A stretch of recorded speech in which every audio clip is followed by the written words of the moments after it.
that we know that there is. So I feel like there's just too much to introduce. And so when that happens, I allow the speaker himself to introduce himself. So I am going to invite Professor Shlomo Pereira to introduce himself. Um, just in short, before we do that, those who don't know about his books, I encourage you to look at his books. We have recordings of us talking about them. The most recent is about monuments and manuscripts in the Iberian Peninsula, which is an incredible survey of the information from across there. I won't get into it too much because we spoke about it already, but the concept of what was being printed, how it was being printed in such a small amount of time, and how.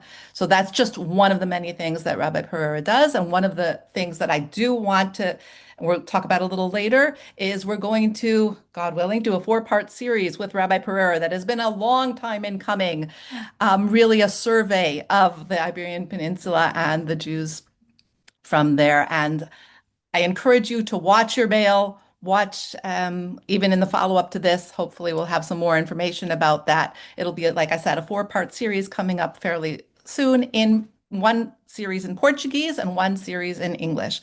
So I'm excited for that as well. And you didn't come to hear me. So I'm going to hand over the mic to Rabbi Pereira, and I'll be in the background.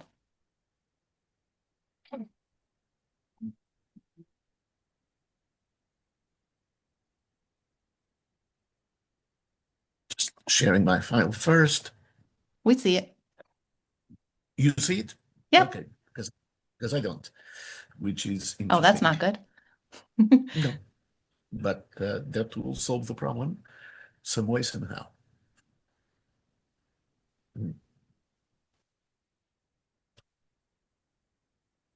Okay, now I can see. All Good. right. Okay, so instead of introducing myself, the only thing I'm going to say is that I'm absolutely thrilled to be here and to be sharing with you moments in Jewish history, which is something that I'm dedicating my time almost completely to now, is issues relating to Jewish history, because, mind you, Jewish history for me is not about the past.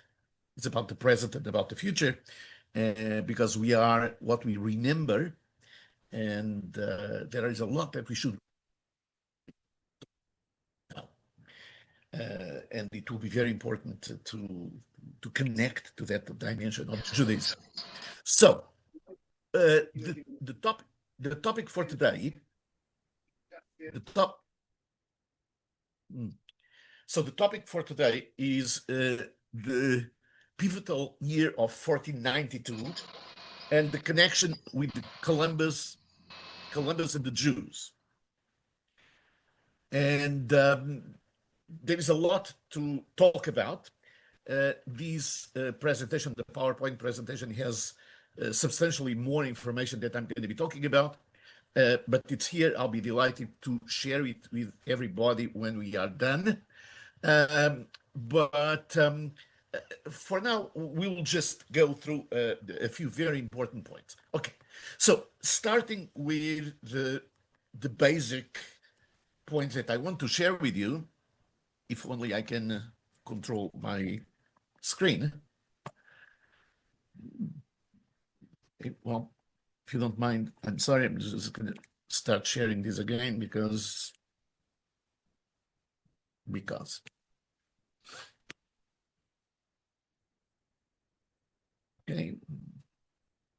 Okay, we are in business. So the first thing that I will be doing, so let me tell you what I intend to do, is tell you a little bit about the context, both in general and the Jewish context, of the 1492 in terms of course, the expulsion of Jews from Spain, and also the voyage of Columbus. The next thing that I'm going to be doing is talking a little bit about the efforts that Columbus went through to actually get to be able to go into his expeditions. And then we'll talk a little bit about the aftermath, the connection between the two events, the two 1492s. And finally, we will talk about the, the very interesting issue in my mind of whether or not Columbus was Jewish or Jewish or whatever. What is the connection, if there is any?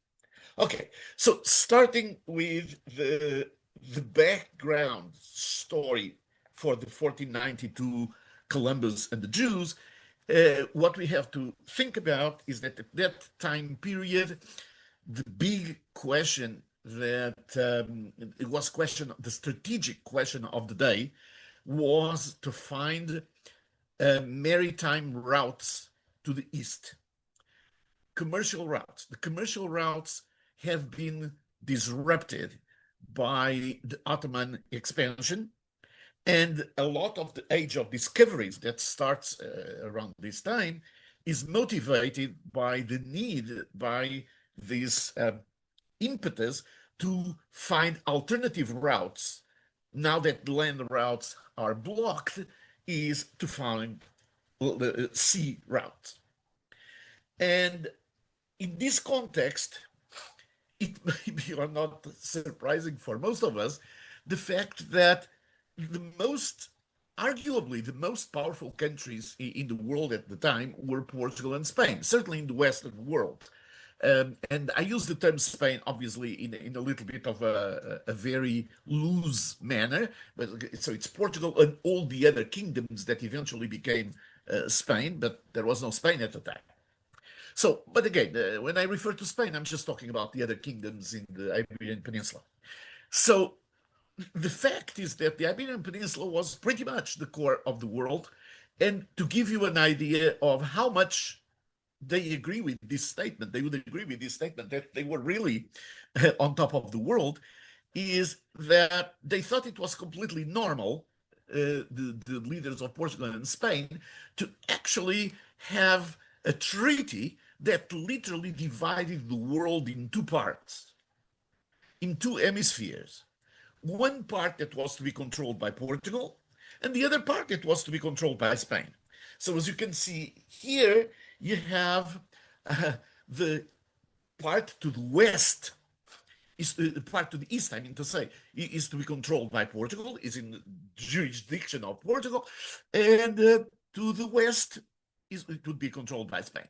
Okay, so that's how powerful they were. That's how they viewed the world, in terms of just dividing the spoils, if you want. Now, this incidentally is going to be very important in some of our discussions later on. Now, what did Spain look like in this period specifically? Okay, this is the time of the Catholic monarchs, Isabel and Ferdinand. Okay, it's a famous time of the Catholic monarchs. It's a time that culminates with the Christian reconquest, the Reconquista of Spain, which means the Caliphate of, or the Granada, is finally, so to speak, conquered. So the desire of expelling the Muslim presence from the Iberian Peninsula is fulfilled in 1492. And with that, of course, that is an impetus as well to get rid of the Jews. But that's also, and it's not a coincidence that it's at that time as well, 1492, that Columbus finally gets the green light to go. Why do I say it's not coincidental? It's not coincidental for a very simple reason, is that the funds and the know-how and everything that was necessary for the maritime expeditions was until then dedicated to the conquest of Granada. So now that Granada was conquered, finally the crown could start thinking about expansion with Columbus, and at the same time getting rid of the Jews once and for all. So that's why this January of 1492, the final conquest of Granada is such an important point, is that liberated their in this case, negative energies, but the energies and resources for the expeditions and to deal with the Jewish problem. Now, it's important to understand that what Columbus was trying to do and the way he was selling his objectives, if you want, his expedition, was to try to find India. Allow me to tell you again that the world had been divided into parts with the Treaty of Tordesillas, and the whole idea was that the part to the east was controlled by Portugal. So Portugal, as we'll see, will go into a very big effort to find a maritime way to India, to the east, by going east. And the only resort that Spain had was to try to do it going the other way. So Columbus was not interested. He didn't cross his mind that there was something called America. What he wanted was to find India. And that's why when he found something, it called people the Indians, because he thought they was arriving to India.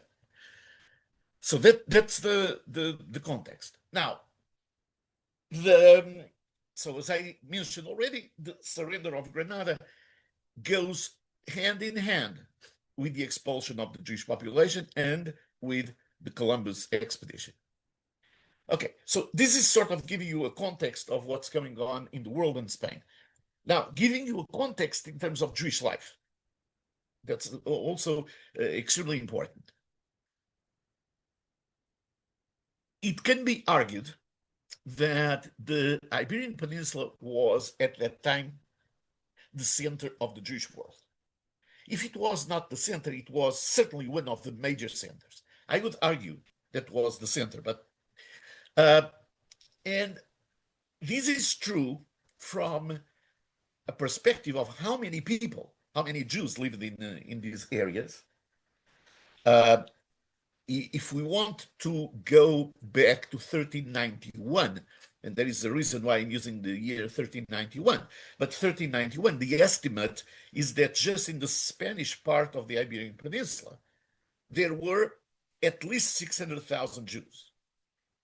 And look, and we are talking about a population that was not, I mean, it was a couple of million people. So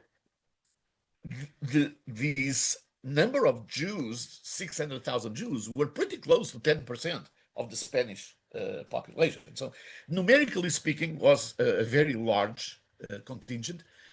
But it's not just numerically, it's also qualitatively. There were great rabbis at the time. I wish we had time. We can have a session to talk about each one of them. The big Aboabs, the Saba, the Zakutos. Zakut will talk a little bit more.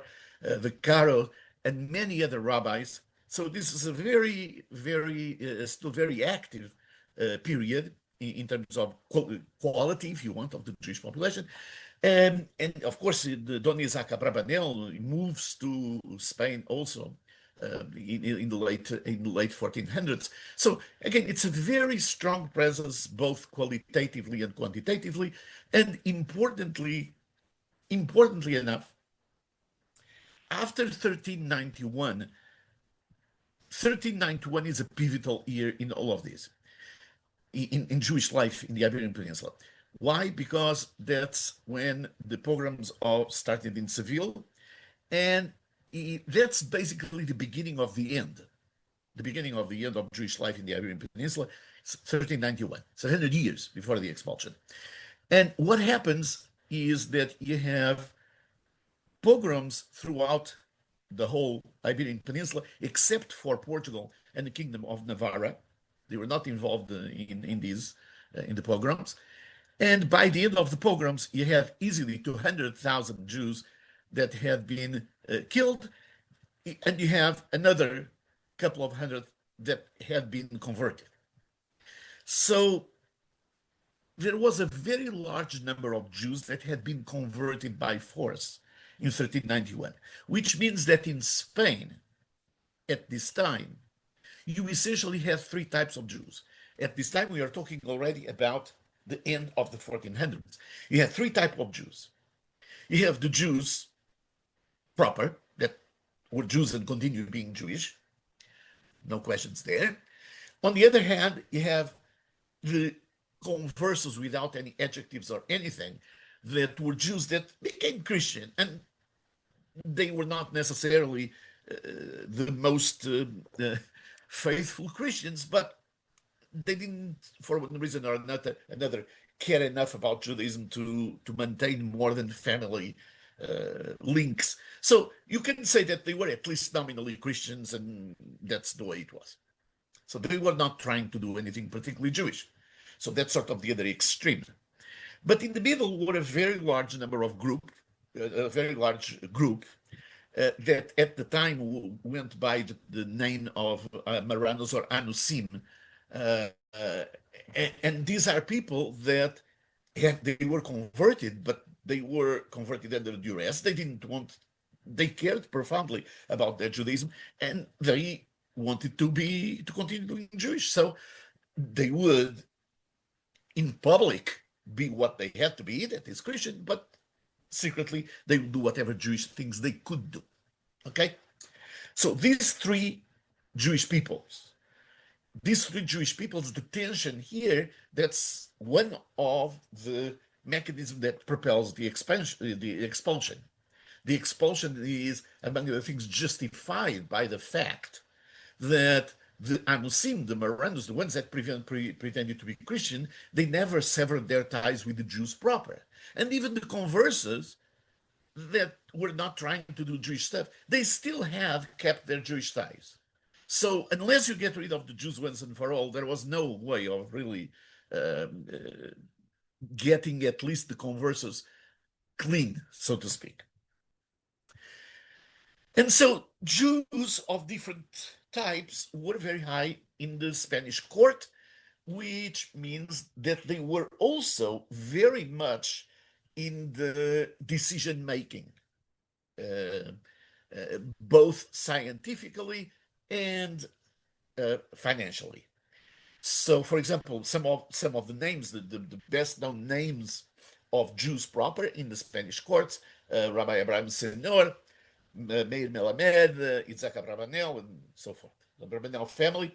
And then there are big, very well-known converso families, the Santangel, the Caballeria, the Cabrera, the Sanchez.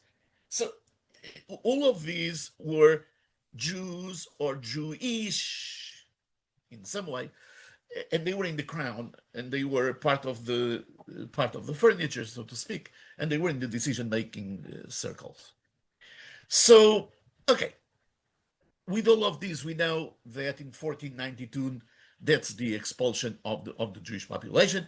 We know that, and again, part of the justification was again to let to get rid of the influence of the Jews over everybody else, over all the other groups.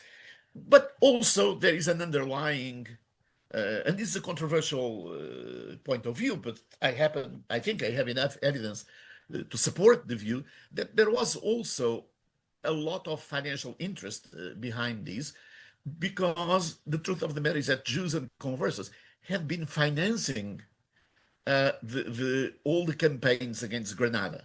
The crown, the coffers were depleted, and they were being financed by Jews. They were being financed by conversos. And the truth of the matter is that one of the patterns in history, the very sad patterns in history, is that when it comes to the Jews, when it comes to owing money to the Jews, the best way to liquidate your debt towards the Jews is to liquidate the Jews. Right? So if you get rid of the Jews, if you kill them, then the debt is not a problem anymore. It doesn't exist anymore. If you expel them.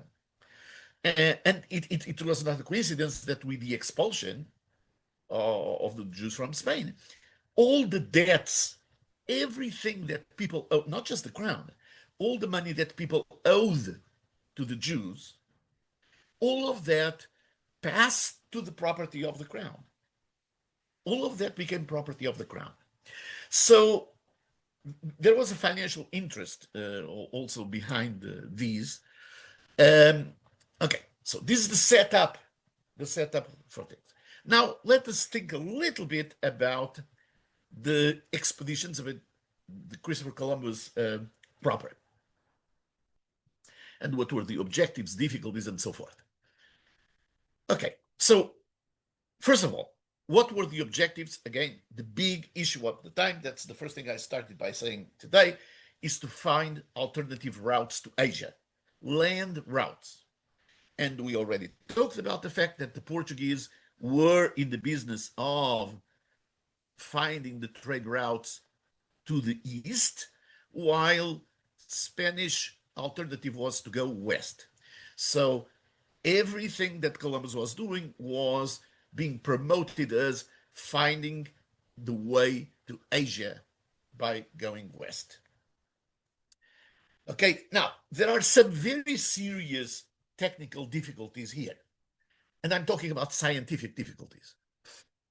Okay, until this time period, all the navigation was a navigation that was very close to the coast. And what that means is that you could orient yourself. You could figure out where you were, but just looking at the coast. Okay? Now, to go to India, either east or west, doesn't really matter. You get into areas where the currents are so strong that you cannot stay, the currents and the winds, you are not able to stay along the coast. It's impossible. And therefore, you're talking now about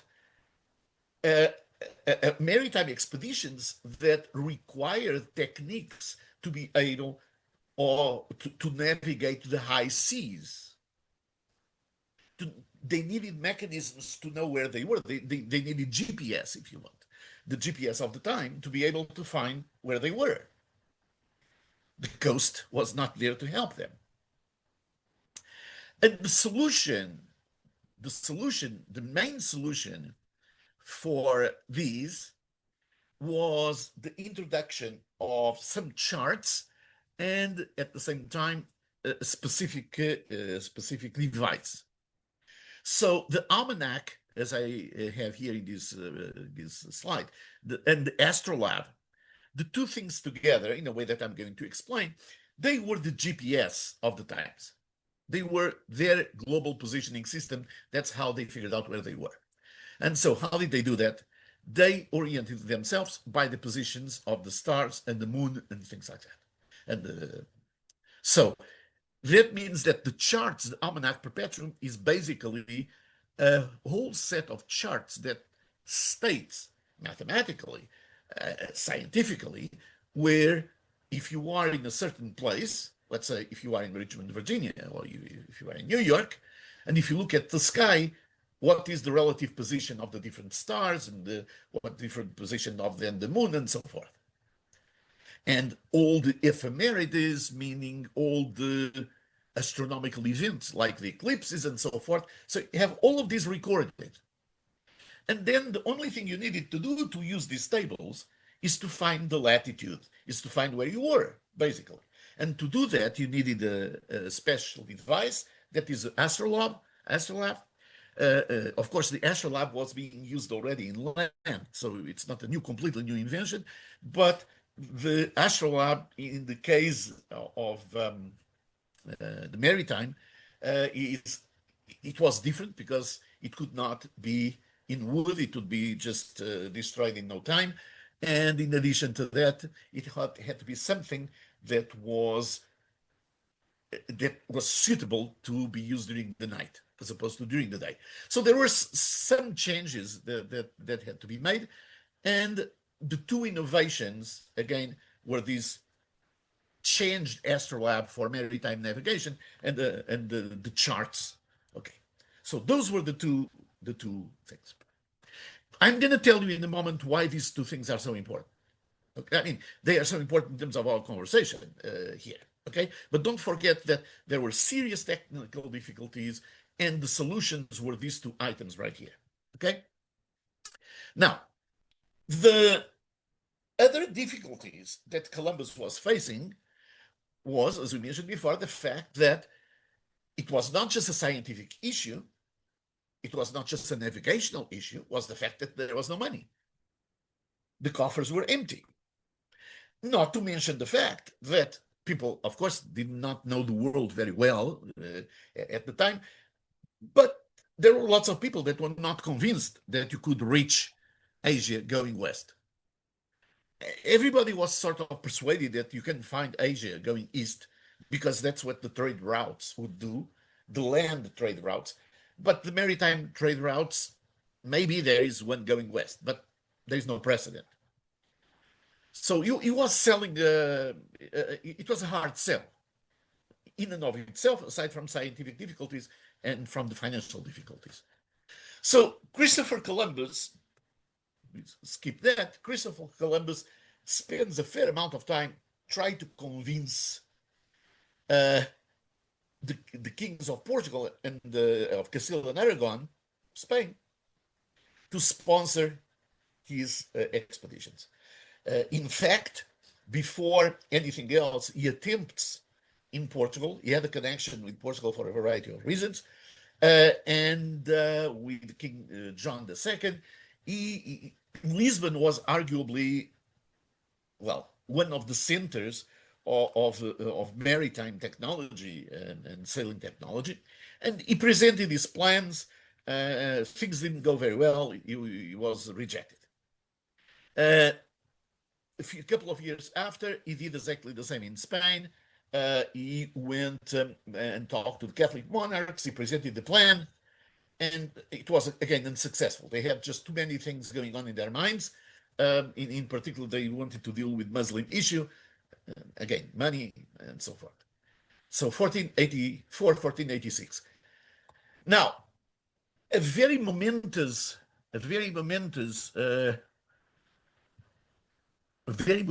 year is 1487, because this is when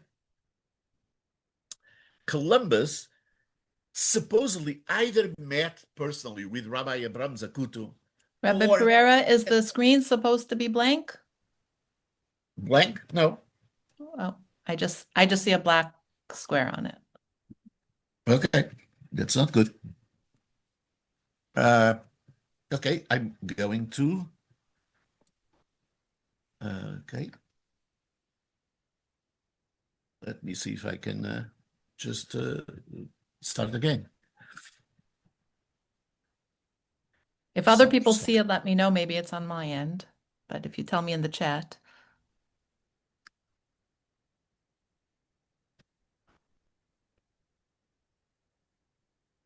Well, and it could not have been a worse time, because this is the one of the key parts of the president. Okay. So somebody's saying no. It's okay now. Yes, thank Okay. you. Okay. So again, please let me know if there is any technical difficulty. It's bad enough that we have to deal with the technical difficulties that Columbus was facing. Let's at least not. Okay. Very good. So what I was saying is that 1487, while he was in Spain, right after talking to and being rejected, so to speak, by the Catholic monarchs, he either met personally with Rabbi Avraham Zakut, or if he did not meet with Rabbi Avraham Zakut, he met some of his very close collaborators in the University of Salamanca. And this is very relevant. It's very relevant because Rabbi Zakut is the guy that, and I'm going to go back a little bit, is the guy that wrote this almanac perpetuum, these tables, and developed this astrolabe. Okay, so Rabbi Zakut is the person that was mainly responsible. I'm sure he was not alone, but it's certainly the person more directly responsible for solving the technical difficulty of navigation in high seas. And we know that Columbus was exposed to these technology and these techniques around this time in Salamanca. Again, there are differences of opinion on whether or not he met Rabbi Zakut personally. It's possible that he met Rabbi Zakut personally, because at the time he was still a professor at the University of Salamanca. But again, we don't know. So this is 1487. That's the slide I'm supposed to be. Is 1487 in Salamanca and meeting Rabbi Avraham Zakut. Okay.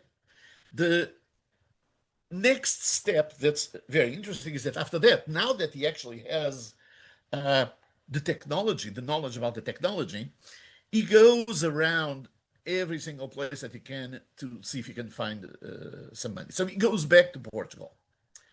Then he goes to England, the King Henry VII. He tried to get support. He goes to France, which is not here. And finally, he managed to get a little bit of seed money from the Catholic monarchs, probably just so that he would shut up. It seems to be just a stipend for him to continue to investigate. The problem is that he was not going anywhere.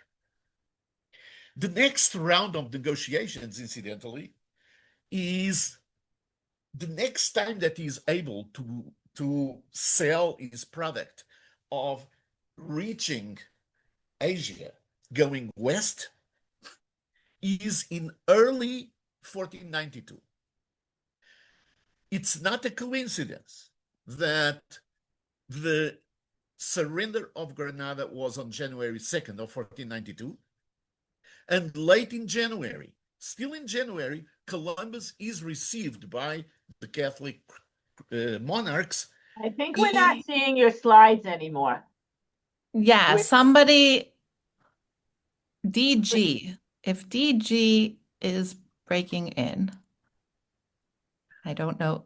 Yes. somebody's okay, camera is there. my Yeah, yeah. I'm really sorry. I'm really sorry. I'm trying to get off this camera. I'm gonna go out Okay, and come that's never back in happened as to me normal. before, so I I apologize know. to everybody. I know. Okay, okay, sorry. I don't know what's going on. Okay, so I'll let you okay. back in. Thanks. The slide that you should be seeing, God willing, is 1492 negotiations in Spain start badly. Exactly, yes. Okay, okay, so very good. So the point that I'm making is that the surrender of Granada is on January 2nd. And of course, the Alhambra is the headquarters of the Muslim power that is now under the Catholic monarchs. And later in January, Columbus is received in the Alhambra, in the same palace in Granada, by the king and the queen. And things, the negotiations from what we understand, were not going very well because he was saying, okay, now I know how to do it. There are all these technologies, I know how to do it. But Isabel and Ferdinand were saying, well, I know, but we don't have money. So things actually, from all we understand, from all the historical records, the deciding factor seems to have been the change of heart that the crown had, deciding to support the expeditions, was the intervention of several conversos that were in the crown, namely and foremost Luis de Santangel. Particularly, Luis de Santangel was one of the major sponsors financially of the first Columbus voyage. And I say first because the others is a little bit of a different story, as we'll see. But it's possible to say that with the money that Santangel advanced to the monarchs to be able to finance the expedition, now finally it was viable to have this expedition. And look, if you want to think a little bit about things between being an accountant and an economist, you know that you're going to have a lot of money coming into the coffers of the state during the next year. So why? Because you're expelling the Jews and you're getting all the debts and all the properties and everything. So there's a lot of money coming. So the short-term problem, if you want, is solved by Louis Santangel, and the medium-term and longer-term problem is solved by the confiscations that were coming up.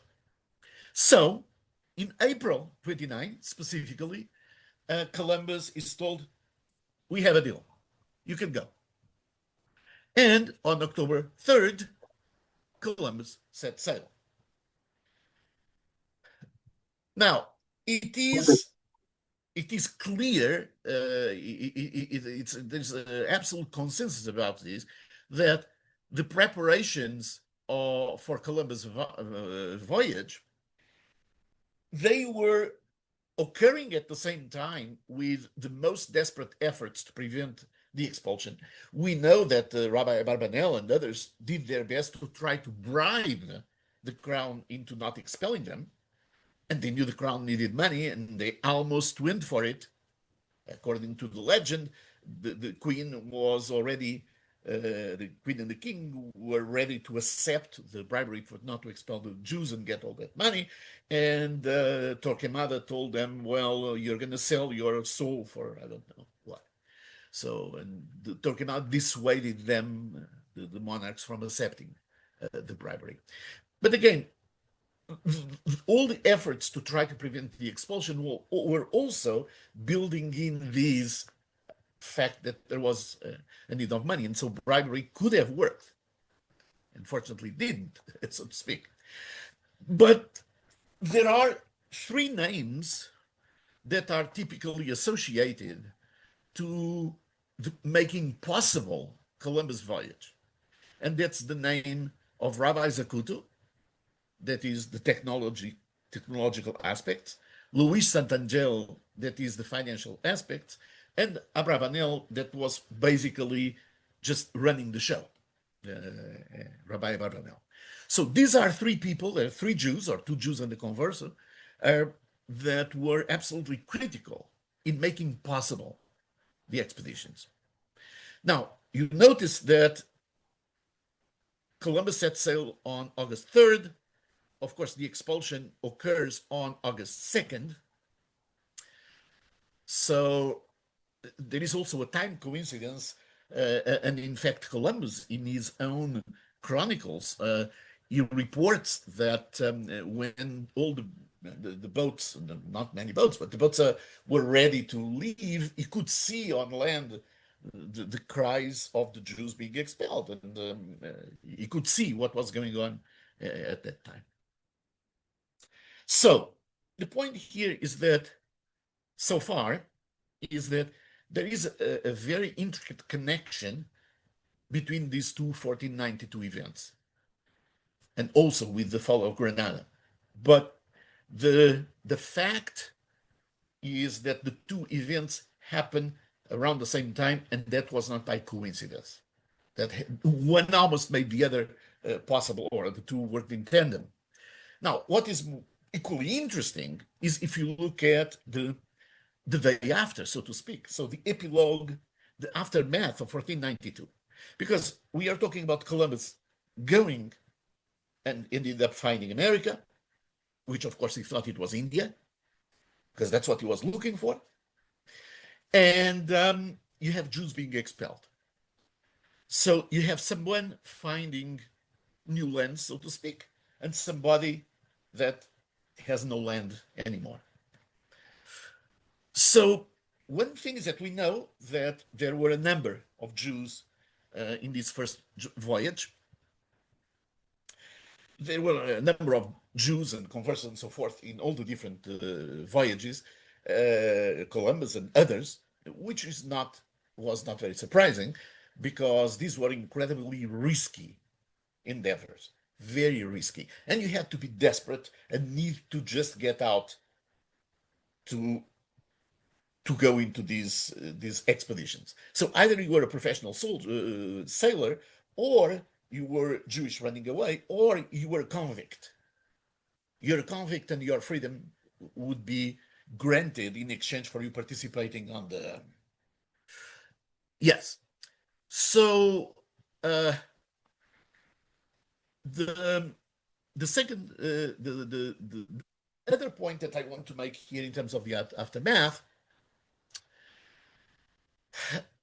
is that although the first voyage of Columbus was financed mostly by Santangelo and other loans, the second voyage in particular, others, but certainly the second voyage, that was orders of magnitude larger.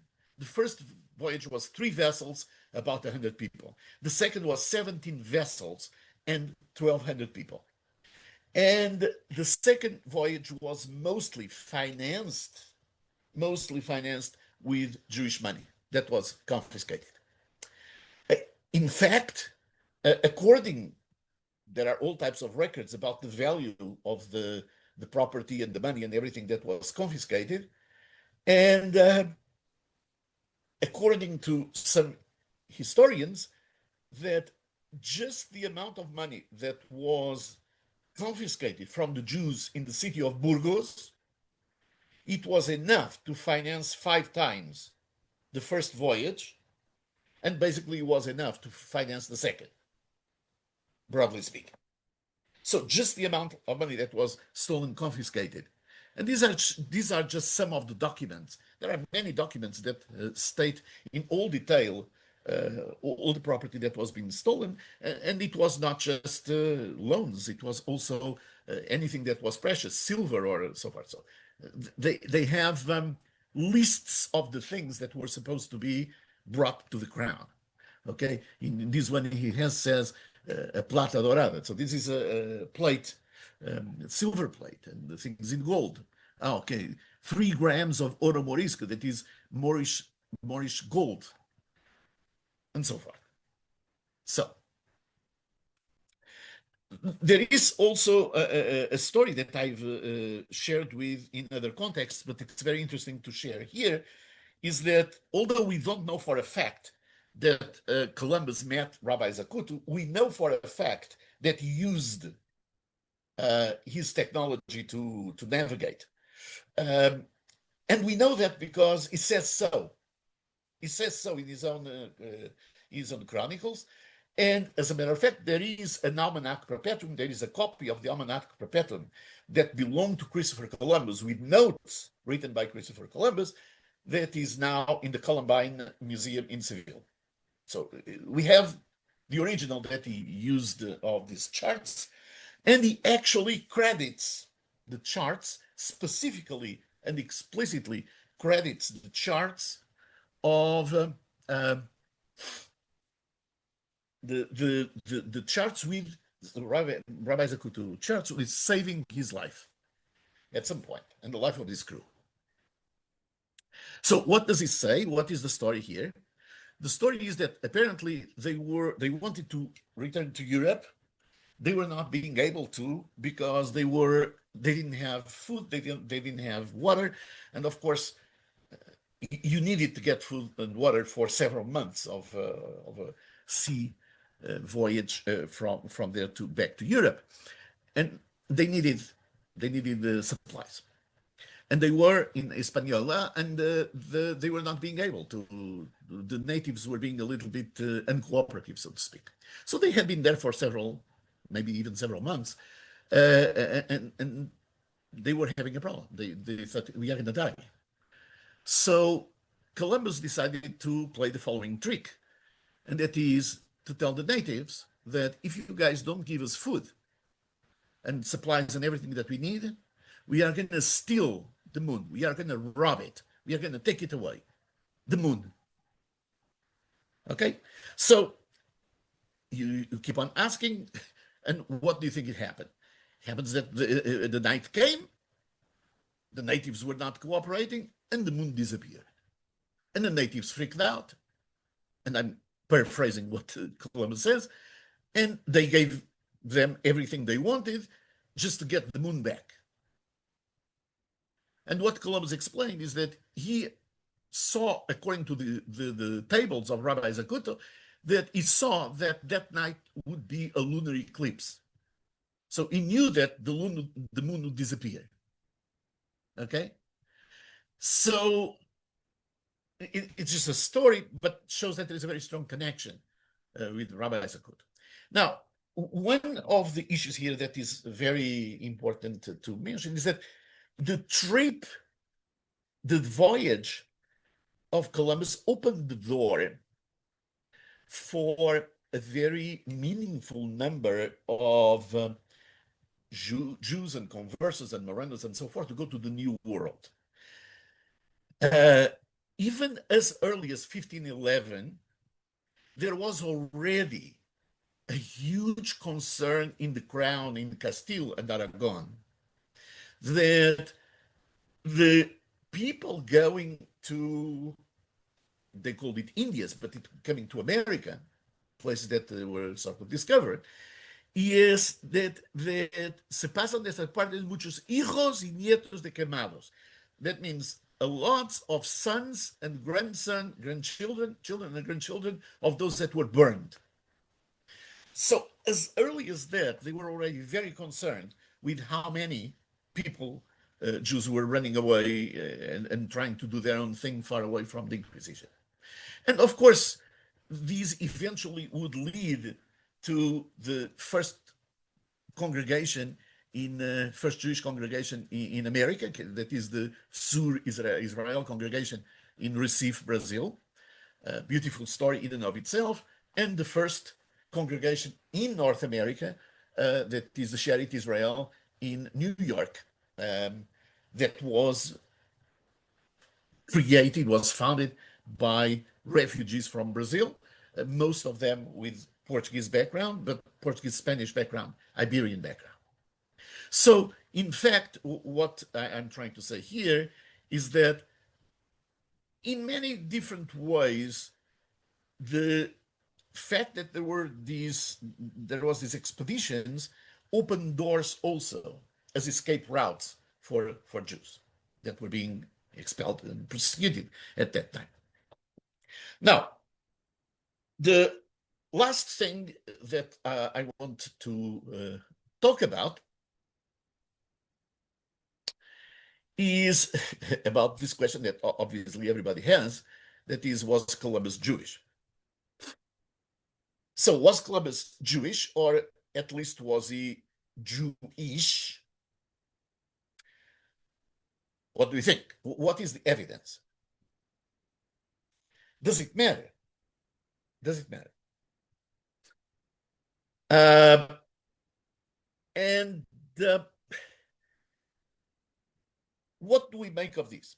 I believe that this is a very complicated issue that it would be worth just one session in of itself to talk about. But let's just at least look at some basic facts for try to answer this question. This is a very loaded question. Very loaded question. It plays with politics of identity. It plays with very low-level politics. And again, it's a loaded question, as we're going to see in a moment. Now, first of all, we have to ask, what is the origin of this theory? When did this start?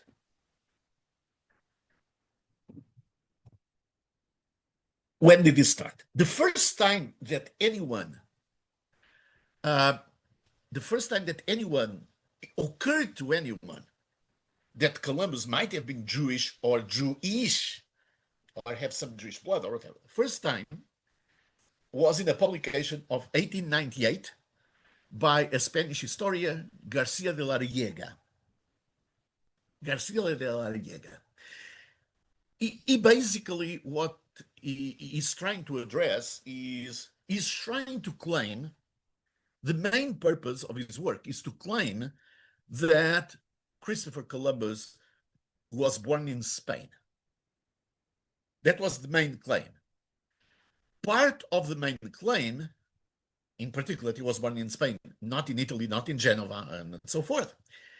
Part of it was the fact that he might have had some conversal, for a variety of reasons that you're going to see, some circumstantial evidence, if you want.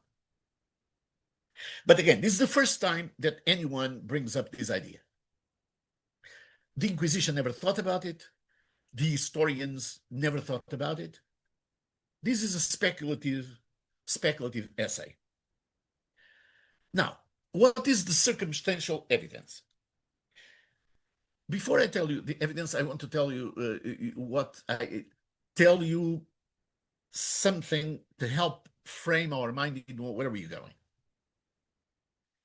The issue of whether or not Columbus was Jewish is very closely linked to the issue of how Columbus is perceived.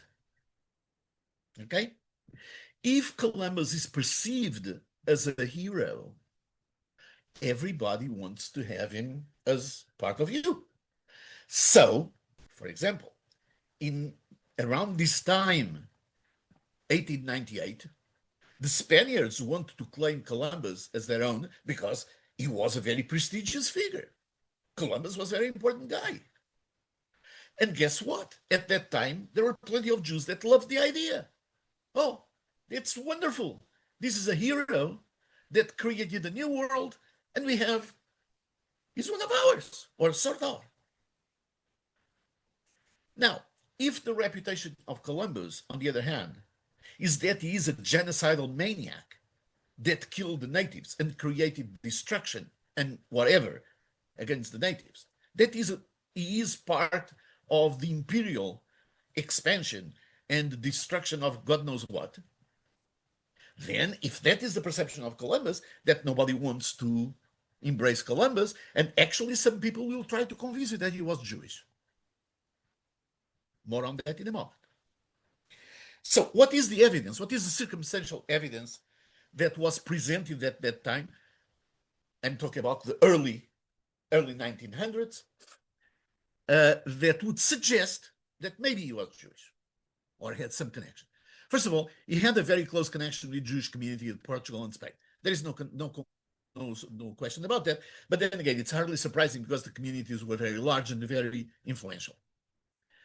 Then they say that the name is Italian. Colombo. Colombo is the Italian version of Yona. Yona, of course, is a very recognizable Jewish name. But then you're saying, well, Colombo is a translation. So, well, whatever. He was from Genova, Italy, they say. And Genova, Italy was a popular destination of conversos. That's another circumstantial. He says that his father was a weaver, and being a weaver was one of the few trades that were open to the Jews in Genova. Again, is circumstantial one after the other. Columbus spoke Spanish as mother tongue, they would say. He was very interested in Jewish history and philosophy and things like that. Okay, well, that's fine. He was not alone either.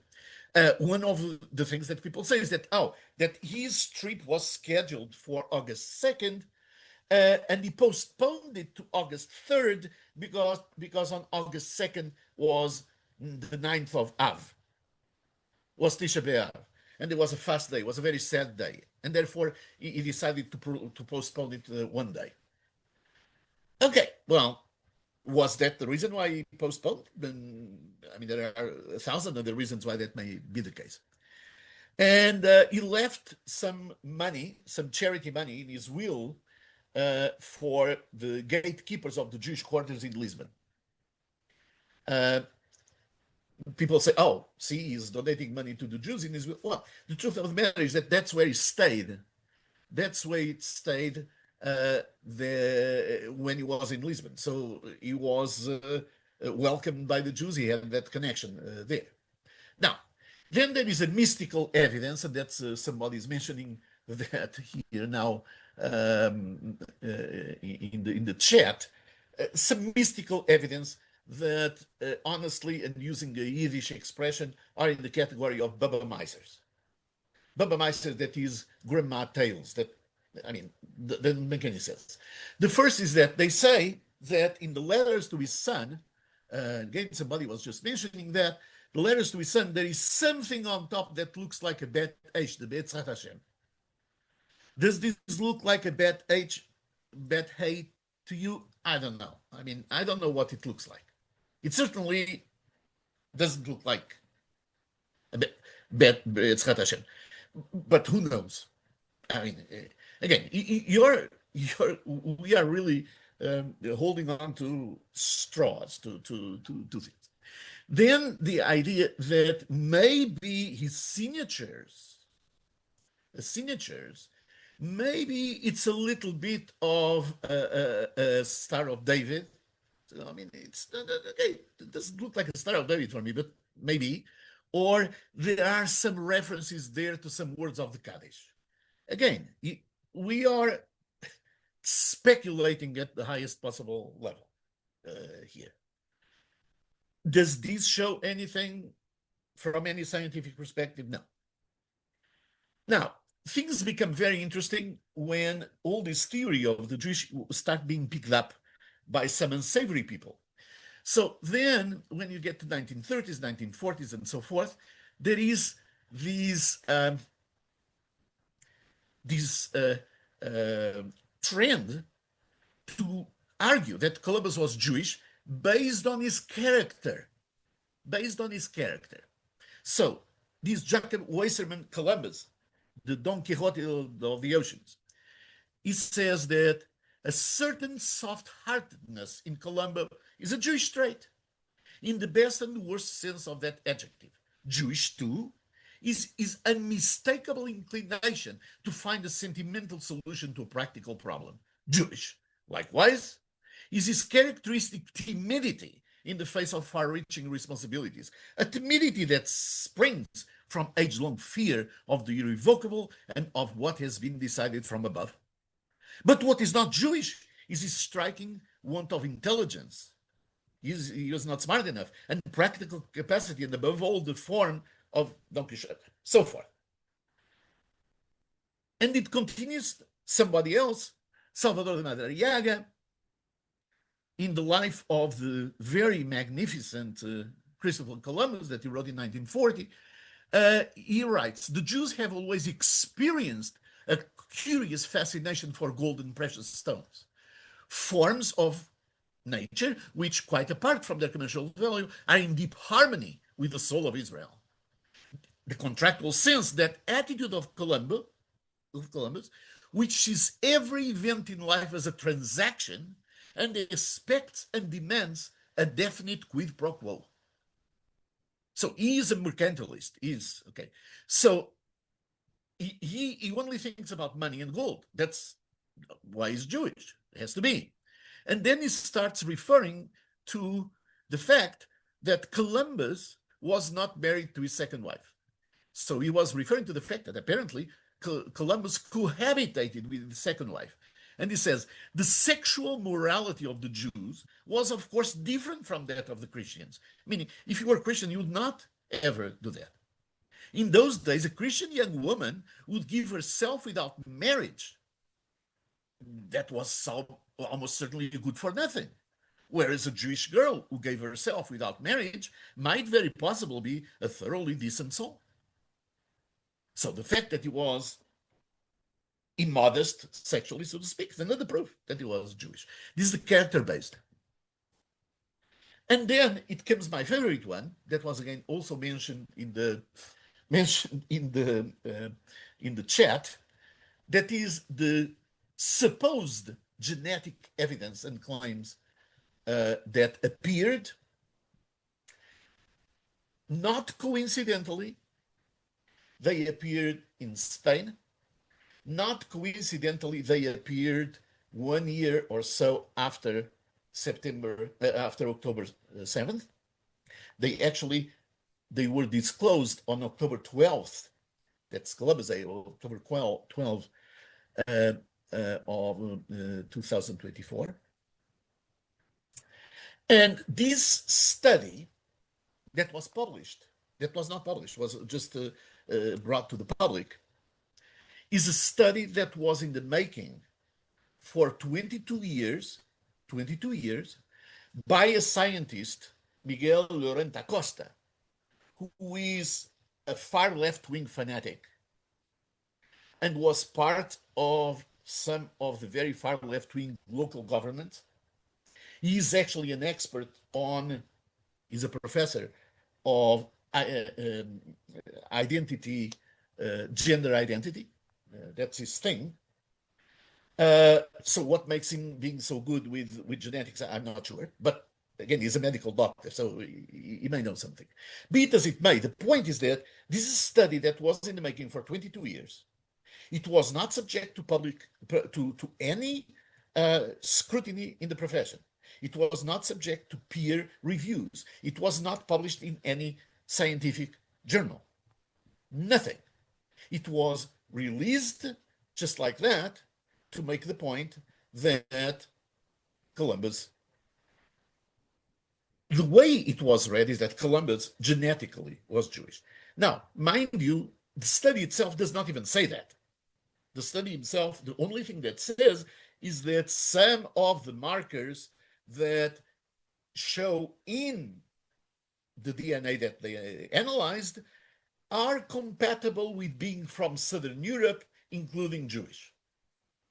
More Southern Europe, meaning more to the Iberian Peninsula and to Italy, and they are consistent with being Jewish, consistent, but they are consistent with being non-Jewish as well. Now, of course, you can ask, where did they get the DNA?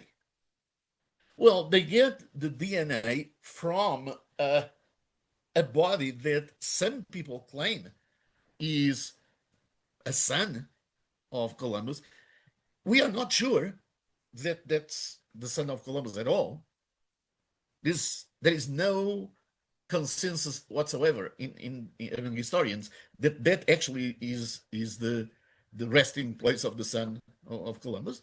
But be it as it may, anyone that knows a little bit of genetic would know, and we are not going to get into that analyzing just Y chromosomes, mitochondrial DNA, it doesn't allow you to get a lot of conclusions, and much more so the fact that this was arguably and acknowledgeably a highly deteriorated DNA sample from a body that we actually don't know for sure who it is.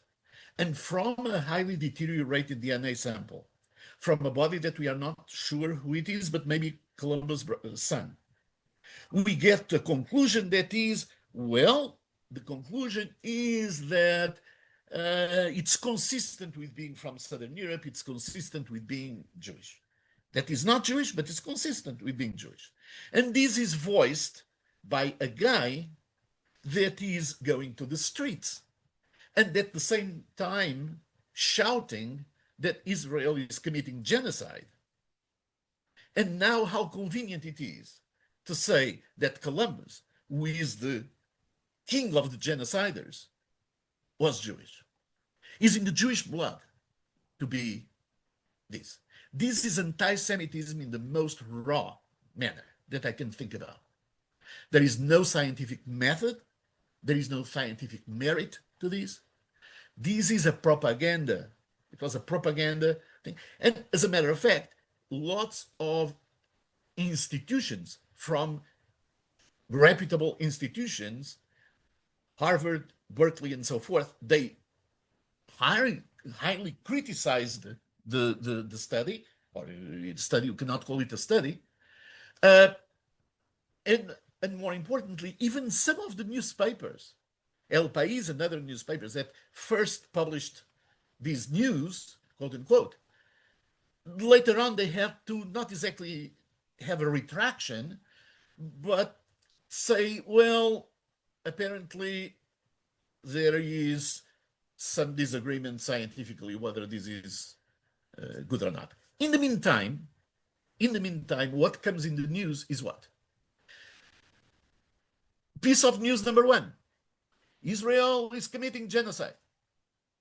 Piece of news number two: Columbus, the greatest genocider. Now we know that according to DNA, he was Jewish. It's a despicable, absolutely despicable anti-Semitic theory. And so, from all we know now, and I'm not saying that we cannot find, maybe one day we'll find something that shows that maybe he's Jewish, but from all we know, from all the evidence we have, he was a devout Catholic. If he committed genocide against the native populations, was as a devout Catholic, not as a Jew.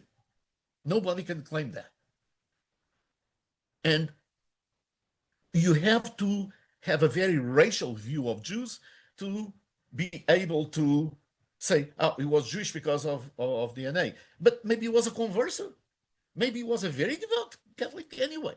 So again, it's a very devious, only from a country that has this view of the purity of the blood could such a thing come. Now, there are two pieces of evidence that I want to share with you here about this. I just want to say, I know we're going over and I know some people have left, so we will send the recording. So thank you for those who are still here. I just didn't want to stop it because most of the questions were about this as well. So it take me 1 minute to finish. And I know that I have gone I just over didn't want to my stop you because this was exactly people were asking these questions. So it was, yes, yes. So the first piece of evidence for this is um,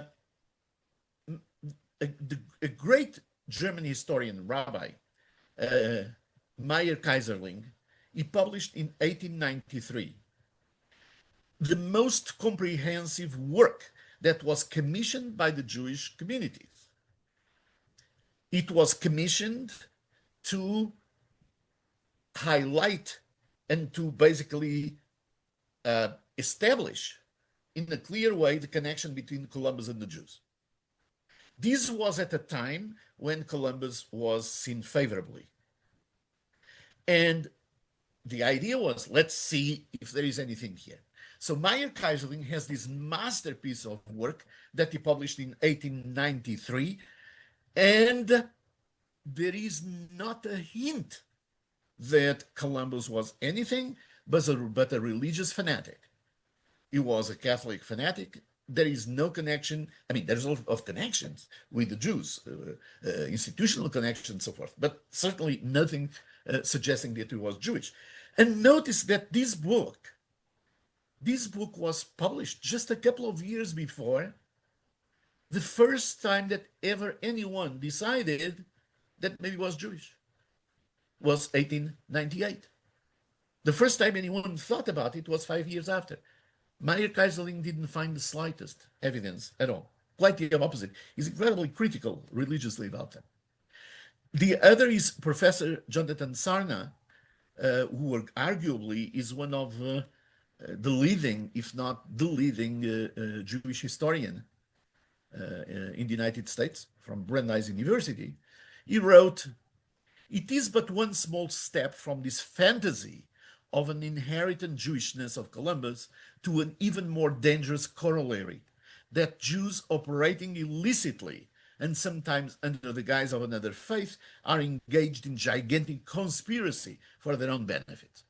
So again, Professor Sarni is saying there is nothing, maybe one day there will, but there is nothing so far that we know that suggests that there is anything to it, and quite the opposite. This is fodder for bitter anti-Semitism.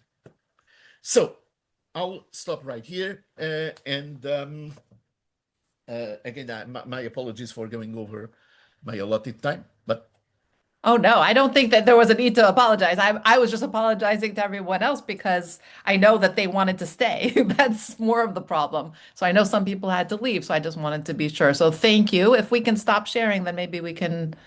well, yes, and as Oh, a unless matter you of want fact, to. it was Oh, yes. just Before we seeing do here, that, so I just want seeing to here say, that, wait, don't leave but it up for a minute that because we'll talk for a minute. yeah, so I was just seeing here that somebody made a very important correction that Columbus was not a Catholic fanatic. That that's a horrible choice of words, and I do apologize. He was a very devout Catholic. Yeah, and So there was another thing of that he course mentioned there I as got a well. We're little going to carried go. away. So my apologies. I didn't mean to be offensive to our Catholic brothers and sisters. Thank you. So I want to say, first of all, thank you. It was an enlightening. I learned a lot also, even though I've been reading, and it sounds like many of the people here have been reading quite a bit about it as well. So first, thank you so much. And if you're okay, we'll stay for a few minutes to follow up with people who have stayed as well. I want to mention that first of all, I didn't give an introduction to Rabbi Pereira. I was hoping he'd say some, but some of you may have noticed some of the economic parts that leaked in as well, because in another incarnation, Rabbi Pereira was a professor of, recently retired, right? Professor of Yeah. economics at William and Mary College. So that's part of where the background comes in, but he's also written quite a few books on history of the Jews of the Iberian Peninsula. And I think the two just it fascinates me every time I hear him. And for those who get our newsletters, you know that every month we take one of his moments in the land of Israel, and we that he sends out weekly. So if you want to be on Rabbi Pereira's mailing list, you can let me know, or to him directly, and that also helps a lot with putting into context a lot of the what's going on in Israel today in the history, because like he just said, history is modern, and that leads us into what's on the screen right now because the idea is historical patterns and personal experiences of the יש Jews. חתימה של שר הביטחון. Oopsie. חתימה כזאת Sorry. בדרך כלל היא דבר סטנדרטי of of the Jews that were in the Iberian Peninsula and where they are all the way till today. And those who know about the Certificate of Sephardic Ancestry, know that we have great relationships with many of those groups, and there are some really interesting, wonderful groups. And Rabbi Pereira, as you can tell maybe from his slight accent, he is of Portuguese background and he has connections to some of those groups there, as well as going to be sharing with us across. So please do follow us for if you prefer in Portuguese, there will be a 4-part series in Portuguese and a 4-part series in English, and we will be sending out the information. I think it's a fascinating topic. And like you see here, many people were fascinated with the concept of possibly Columbus being a crypto Jew, although I think we're going to put that to rest for now, put it at the side. Who knows? He could have been. But as we've been seeing throughout there, he definitely was a practicing Catholic, at least as far as we can tell.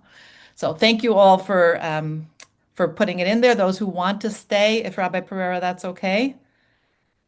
Any questions? I'll be happy to entertain. So one question that was coming up and people were talking about, but when I do a search on the date, the Hebrew date versus the English date, it comes up as the 1st of August is sorry, the 1st of Av is August 2nd in 1492. Okay. Look,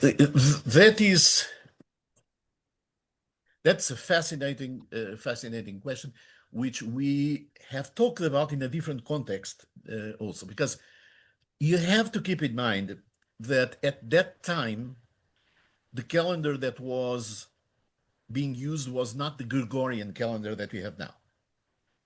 It was the Julian calendar. It was before the world lost 12 days, so to speak, when they adjusted the calendars. So anything that is before, let's say, middle 1500s or early 1500s, the dates are different. And there are different programs converting them, many of them not particularly good. If you want to have a very accurate conversion of the dates, that will show you that the dates, it was the second, is the second of the second of That's Tisha B'Av, the 9th of Av was the 2nd of August. Yeah. 2nd of August, which of course, if the 2nd of August is Tisha B'Av, then the Tisha B'Av starts on the 1st of August, right? Starts on the evening of the 1st of August. But so even that, there is not necessarily a contradiction, but be it as it may, if you want to be completely sure, there is the most reliable, now I'm forgetting the name of the institution, but it's a military observatory of the United States that has all these conversion calendars, and they do that in the most absolutely professional and perfect way. But that's always a source of confusion. Be it as it may, in this case, the 1st of August would be the evening when Tisha B'Av would start. Okay. Serena, do you want, or actually, Rabbi Pereira, can you stop sharing now? And then Serena, if you want to open your microphone. Yes, stop sharing. Sorry. I closed the thing, but I didn't stop sharing. Okay. Hi, Rabbi. Thank you so much for the presentation. I have a question. Yes, please. Columbus did not allow a priest to be on the first voyage. I don't know about the second voyages, but the first voyage, there were no priests, which was very, very, very highly unusual because you needed to have a priest. And so if he was a devout Catholic, why was there no priest on his ship? Second, he didn't allow the church. He didn't allow the church on Jamaica, which was the island that he got in perpetuity from the Spanish crown for his work, and that became a haven for conversos, Jews, because since the church wasn't allowed on the island, there was no Inquisition there. So can you speak to that? Well, I think that again, it is in the category of circumstantial evidence. So if he didn't like priests, let's assume that he didn't like But if he priests. was a All right, devout Catholic, why wouldn't you want a priest? so well, you would be surprised. You'd be surprised. You'd be surprised. Um, uh, well, let me not say anything. You can be you can be a devout Catholic without necessarily. Let's think about something. If you at that time, this is before the Reformation also. So if you have any weird ideas that deviate in some way, for example, I'm just imagining, and this is not nothing reality about it. Imagine that he didn't like the worship of saints, which became a big Protestant thing. He was a devout Christian, so maybe he was not a devout Catholic. He was a devout Christian, and being a Catholic was the only form of Christianity that was possible at the time. So the fact also is that we have to understand that when we think today about priests, hopefully we think about priests as good people that are religious, that are spiritual guides, and so forth. That's not what priests were back then. Priests back then, in some cases, they were buying their position. Being those orders, they were business people. They were not spiritual leaders. I'm not saying that there were no spiritual leaders, but most of them were not. Look, the positions were bought. Lots of things were bought. I mean, again, that's part of the Reformation after. So it's not as if when we think about a spiritual leader, say, again, a Catholic or a Christian clergy, we think about someone who is more interested in ethics than in making money and, okay. But that's not what it was at all. So it's perfectly possible that you don't want the priests because you don't want the Dominicans to start taking all the money away from you. You don't want to have all the Catholic Church in your possessions because next you know, they are controlling everything. So there are many reasons that don't have anything to do with religion why you would not want to do that. Look, all the fighting with the popes, for example. When people in Europe were fighting against the popes, were they not Catholic? No, they were Catholic.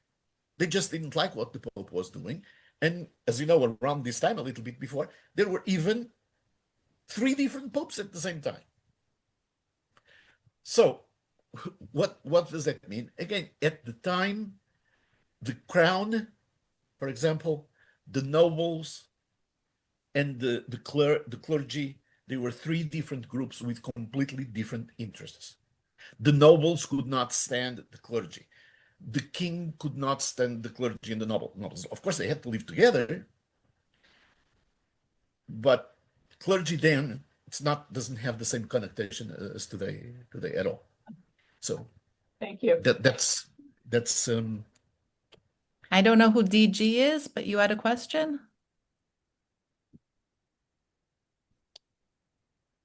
His hand was up before, or her hand, I don't know.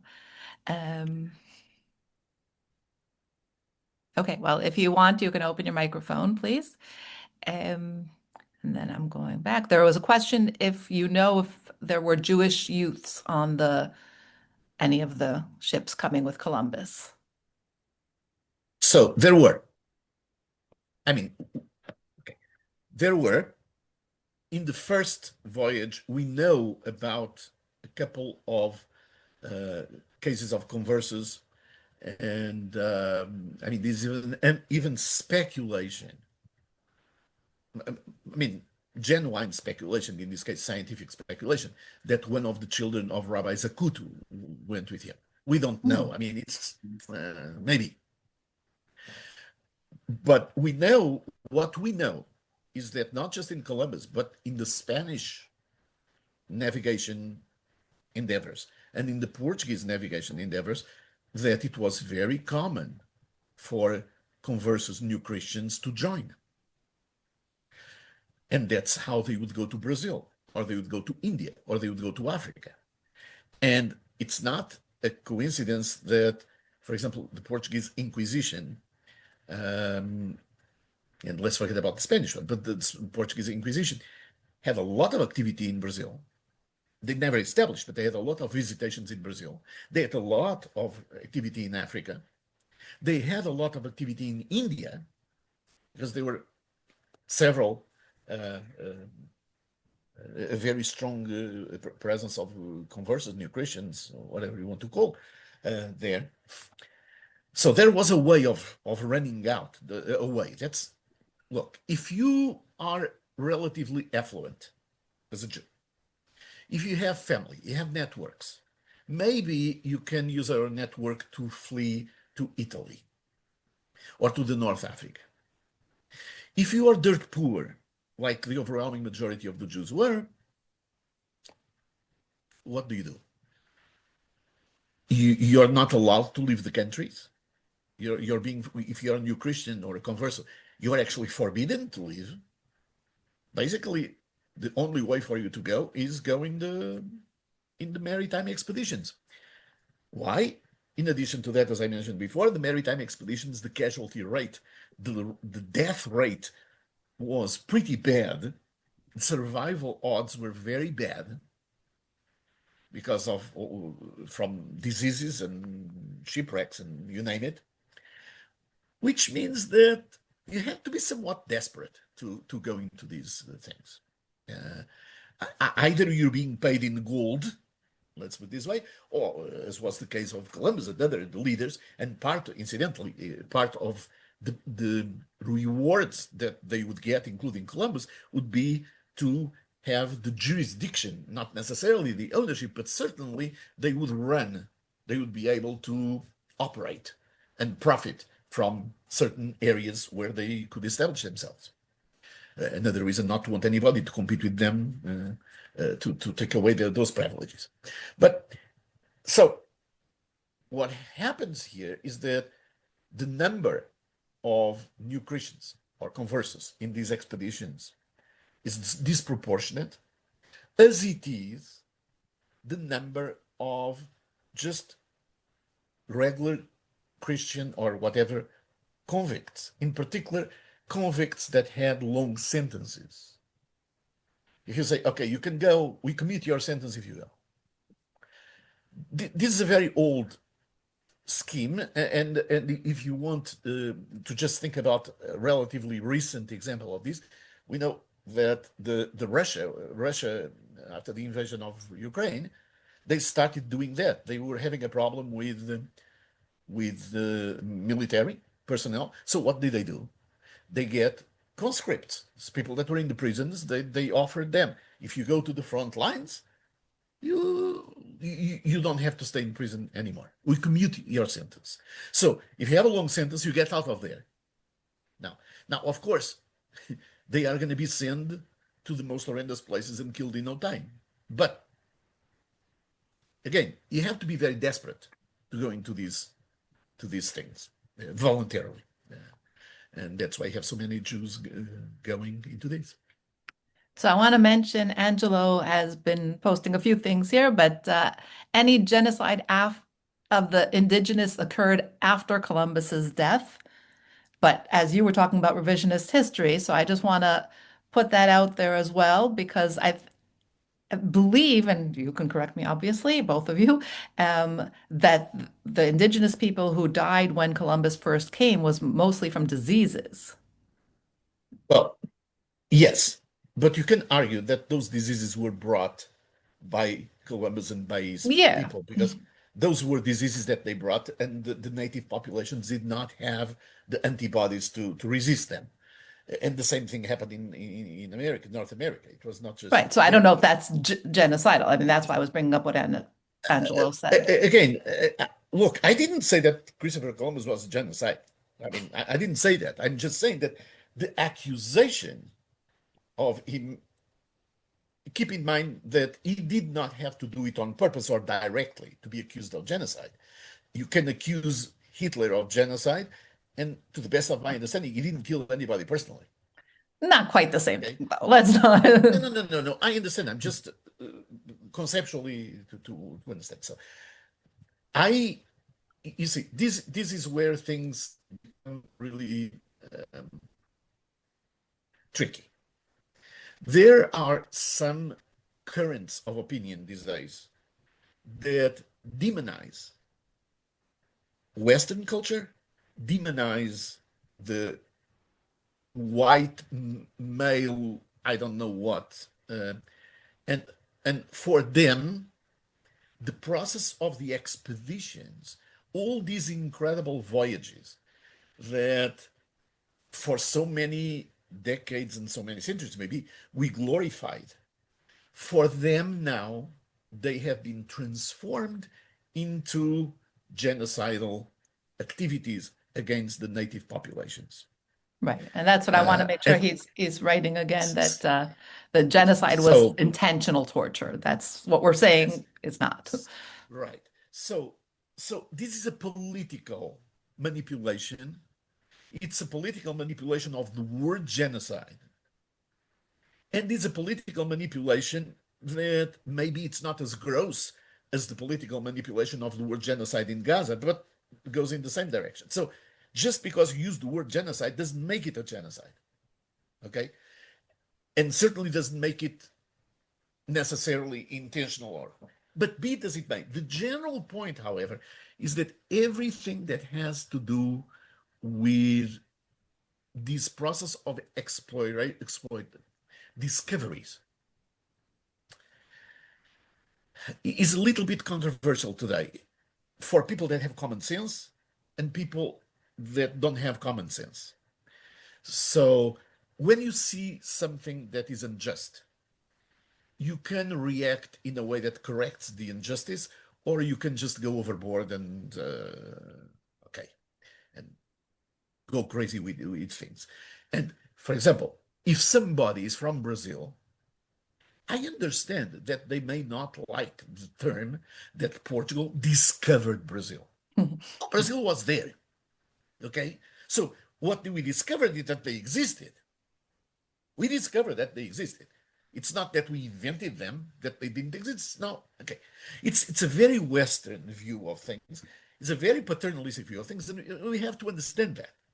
But this does not mean that the purpose was to destroy them and things like that. But that's I'll give you just one example of how it goes.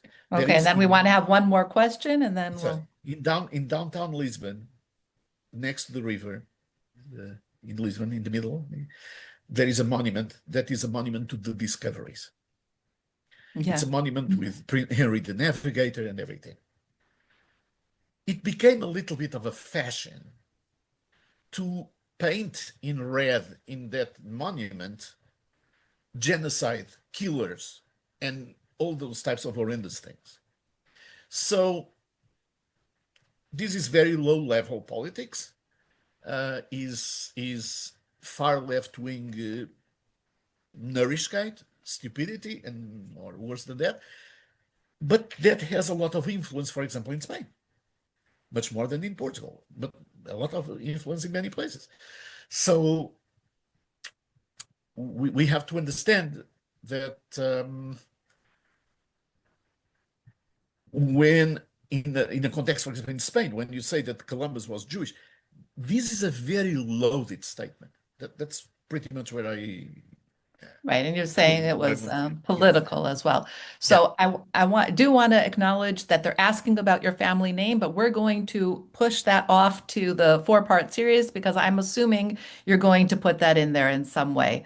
But Richard has had his hand up for a while, so I want to answer Richard, and thank you very much for staying extra because people are obviously curious. So thank you, Richard. Do you want to Yeah, close us just two out? quick things. One is my son was traveling in Portugal a couple of weeks ago, and I looked up some stuff and I wrote to him Did you know that 20% around the time of the Inquisition, 20%, 200,000 out of 1 million people in Portugal were Jewish? And I'm seeing now that that's a different number to what you have. I'm wondering if that number came from after the Jews left Spain to Portugal, that it may have swollen to that number, or was that just completely wrong? Yeah, that number actually came from me. I Oh, mean, I don't know, but that's the number that I use. but it's But different as to far what as you had on your slide. because it's two different things, and you Okay, actually answered the question. You answered your own question when you said that the population of Portugal became around 20% Jewish after the massive inflow of exiles from Spain after 1492. got it. Okay, So great. after 1492, it's very tricky to talk about Portuguese Jews. I go out of the way to call it the Jews of Portugal because most of them were Spanish, actually. Spanish, right. Right. Right? And even before, after 1391, after the massacres in Seville and so forth, a lot of the Jews of Portugal were already from Spanish background. So in 1492, the Portuguese population, Jewish population, was about 80,000, broadly speaking, out of 1 million, which was already sizable.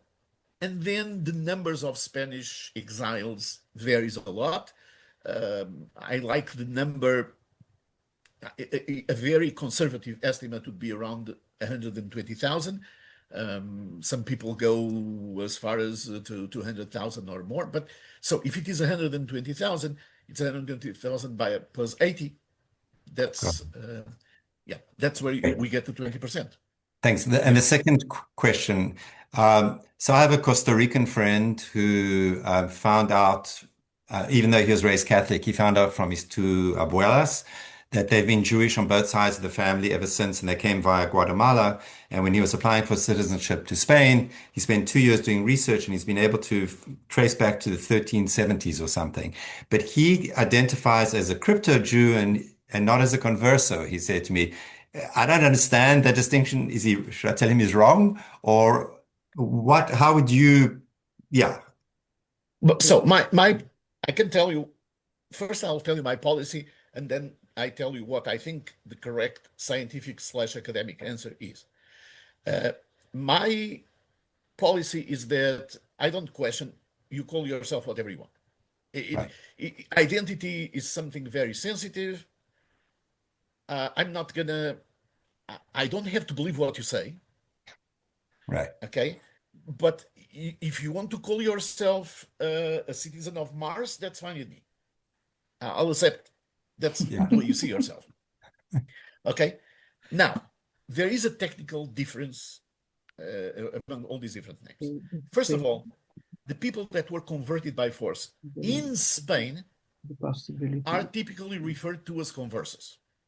Yeah. That's typically the Spanish ones.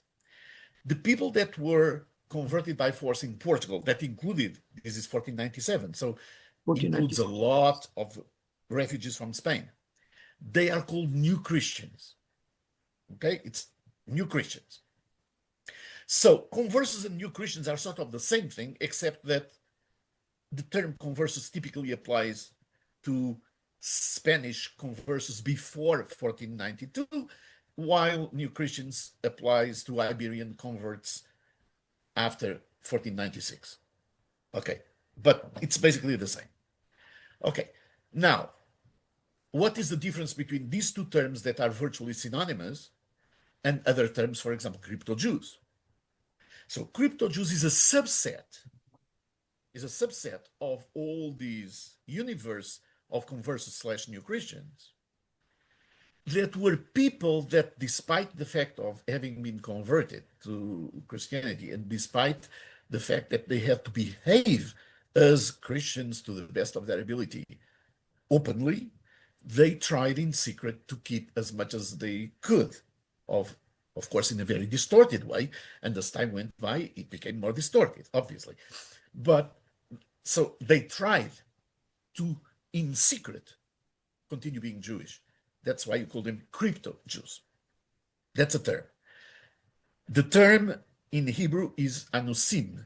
Anusim. Anusim is the equivalent to people that are forced to do things. They were forced. They were, okay, honest is, they were religiously raped, literally. Right. The other term that is very much used, that is a synonymous of Anusim and crypto Jews, is Marranos. Today, in the world of political correctness, people don't like to use the term Marranos. I can tell you for a fact that's a term that was used without any concerns for the longest time, even if it has a pejorative connotation, which the odds are that it does. But it's like, the way I say is that, look, the Nazis wanted us to have a Star of David. So for them, it was a pejorative thing that we were a Star of David. For us, it was a badge of pride. So it doesn't matter. Now, what I don't do is just use the term Marrano alone. It's a Marrano Jew. Okay, well, so Marrano maybe means pork, it means pig, it means can mean lots of things. And of course, the embellished view that you will hear, which I don't think has anything to do with reality, is just beautiful poetry, is that Marranos is actually a contraction of the two words Mar Anusim. Mar Anusim, the bitter Anusim, the bitter people that were forced. It's beautiful. It's plausible. I don't think it has any basis, but it's beautiful. Thank you. This was an amazing presentation. Thank you so much.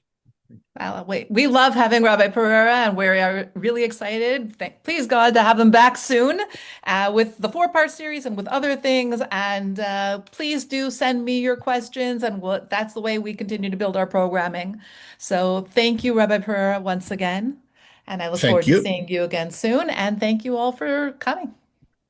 When Rabbi Pereira can speak about the Jews of Portugal, since I'm sorry? you are bearing a very famous name of Pereira from Portugal, Of could course. you introduce us a little of history next time about the Jews in Portugal, because they had no chance. They were not allowed to leave the country. I Of think they course. were Of the course. real, you And know, they had to convert. Yeah, they had to convert. They that'll had definitely Sure. be part of that. That Yeah. will be clearly directly a part of our 4-part series. And That would be very, very uplifting for me to know. Thank you very much. well, and keep in mind that the title, it's a very important for me to highlight that the title of that series, and I'm going to look because it's I'm getting okay. it. I'm getting it. Okay, it is. It's very important because it's very carefully chosen title. It's Reaped from Home and Yearning to Return. Right. Okay, because even if you're not a crypto Jew, even if you're not, we're not practicing anything, there is an enormous number of people that just the fact that they have a Jewish background is very meaningful for them. It resonates with them. So there is a yearning. And sometimes you ask people why. I don't know. And that's actually the best answer. You don't know. It's something that comes from your DNA, or as they say in Yiddish, your kishkas. I don't know. You know? Okay. So we look forward to seeing you all. Thank you again. Have a wonderful rest of the day wherever you are. Thank Bye. you. Bye. Thank you. Bye. Thank you. Bye.